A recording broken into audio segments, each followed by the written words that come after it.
40টা সমষ্টিত বড়ো আন্দোলনৰ প্ৰথম শ্বহীদ সুজিত নাৰ্জাৰীৰ নামত অডিটৰিয়াম নিৰ্মাণ কৰা এটা কাৰ্যসূচী আমাৰ আছিলে।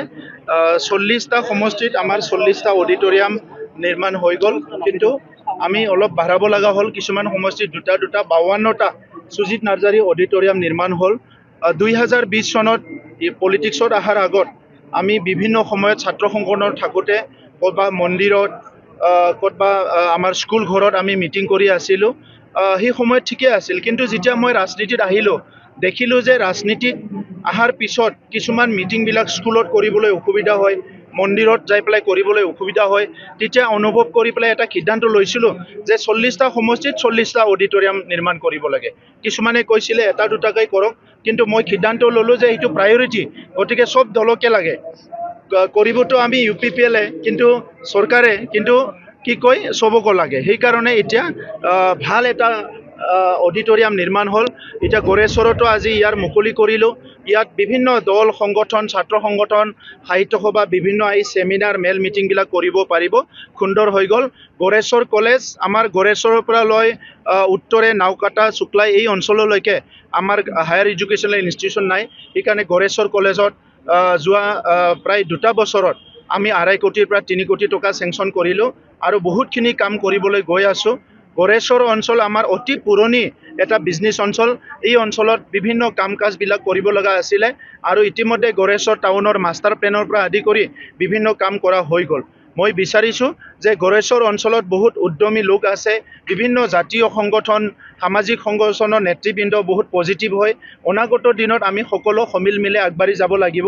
বড়োলেণ্ড অঞ্চলত 2020ত চৰকাৰ হিচাপে আমাৰ প্ৰত্যাহ্বান আছিলে শান্তি প্ৰতিষ্ঠা কৰা, এইটো হৈ গ'ল। নিৰাপত্তা প্ৰতিষ্ঠা কৰা, এইটোও হৈ গ'ল। সমন্বয়টো এটা ডাঙৰ এটা ইছ্যু আছিলে, কাৰণ সেই সময়ৰ বড়ো অনাবড়ো বিভিন্ন পৰিৱেশ আছিলে। কিন্তু দেখিলোঁ যে 4 বছৰৰ পিছত এইখিনি সময়ত যে সমন্বয়টো আহি গ'ল, বিভিন্ন জাতি জনগোষ্ঠী আমি এতিয়া একেলগে আছোঁ। কিন্তু ৰাজনীতিৰ নামত কিছুমান মানুহবিলাক আকৌ এতিয়া উঠি পৰি লাগিছে আমাৰ মাজত আৰু বিভাজন কৰিব লাগে। এই কথাটো যাতে ৰাইজে লক্ষ্য ৰাখে।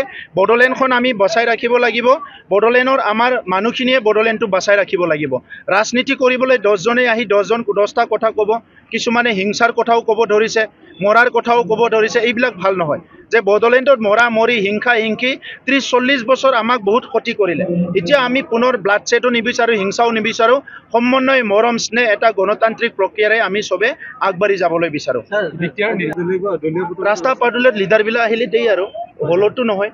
সমাগত বিটিআৰ নিৰ্বাচন, ইয়াতে আপোনাৰ মানে বিজেপি দলে গোটেইকেইটা সমষ্টিতে মানে প্ৰাৰ্থী খাৰা কৰাৰ কথা কৈছে। এই ক্ষেত্ৰত UPPLৰহে আপুনি কি চাওক, UPPLৰ ষ্টেণ্ডত যাব, বিজেপিৰ ষ্টেণ্ডত যাব। বিজেপিয়ে 20টা খেলে না 40টা খেলে, তেখেতসকলে কৈ আছে কেতিয়াবা ইমান খেলিম। চ' তেখেতসকলে ডিচিশ্যন ল'ব, আমাৰতো আমি ডিচিশ্যন ল'ম। নাই, আমিতো 40টা সমষ্টি, আমাৰ 445টা প্ৰাইমাৰী আৰু 3200টা বুথত কাম কৰি আছে আমাৰ কৰ্মকৰ্তাবিলাকে। ইমান সোনকালে নালাগে, অলপ পিছত কম। 8 তাৰিখত আমাৰ CWC মিটিং আছে। তাত আমাৰ সিদ্ধান্ত হ'ব ক'ত মিত্ৰতা আছে না ভংগ হৈছে না কি। আপোনালোকেও কৈ থাকক, আপোনালোকেও চাই আছে কি হৈছে কি হোৱা নাই। আমাৰ দলীয় স্থিতিটো আমি কৰিমেই, আজি নহয় কালি কমেই আমি। খেলক, AGP 10টা কি তেখেতসকলো 20টাত খেলিব পাৰে। গণতান্ত্ৰিক অধিকাৰ চবৰো আছে। কিন্তু এটা যেতিয়া বড়োলেণ্ডত শান্তি নাছিলে, বহুত মানুহ, মই AGPকো BJPকো টাৰ্গেট কৰি কোৱা নাই, বহুত মানুহবিলাকে আজিকালি যিসকলে ৰাজনীতি কৰিবলৈ আহিছে হাত সাৱটি বহি আছিলে আৰু টিভিত বহি পেলাই ডাঙৰ কথা কৈ আছিলে। তাৰে পৰা অমুকটো হোৱা নাই, তুমুকটো হোৱা নাই, কিন্তু নিজে আহি পেলাই ইয়াতে শান্তি প্ৰতিষ্ঠা কৰিবলৈ সাহস নাছিলে। 2008 চনত সংঘাত হৈ গ'ল, কোনো নাহিল। 2012 চনত সংঘাত হৈ গ'ল, কোনো আহি পেলাই শান্তিৰ জুই নুমাবলৈ নাহিল। আজি শান্তি অহাৰ কাৰণেতো চবেই আহিছে, গণতন্ত্ৰত চবেই আহিব, আমি ৱেলকাম কৰিছোঁ।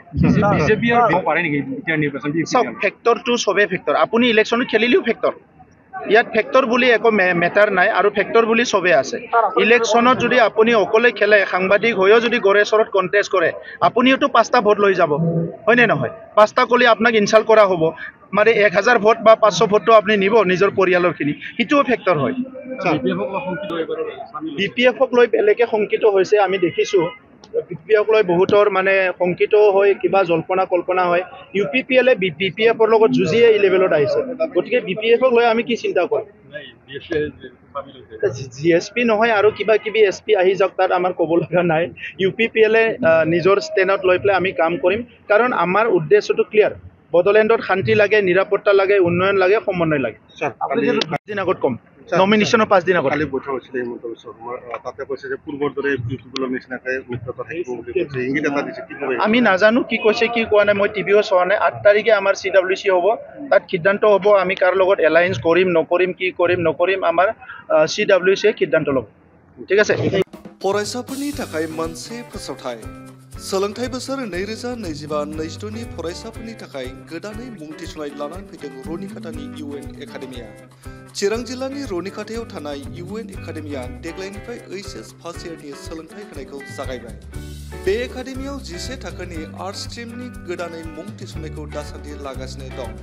गुन गोनां सोलोंथाइ होनायजों लोगोसे हौवासा आरो हिन्जावसाफोरनि थाखाय आलादा आलादायै साखोन सिखोनै हस्टेलनि खाबुबो दं। बे एकाडेमियाव मुं थिसननायनि बागै आबुं बाथ्राखौ मिथिनोब्ला नैबे मबाइल नाम्बार 9706177397 नङाब्ला 9101444619 आव थोंजोङै फोनांजाब खालामनो हागोन।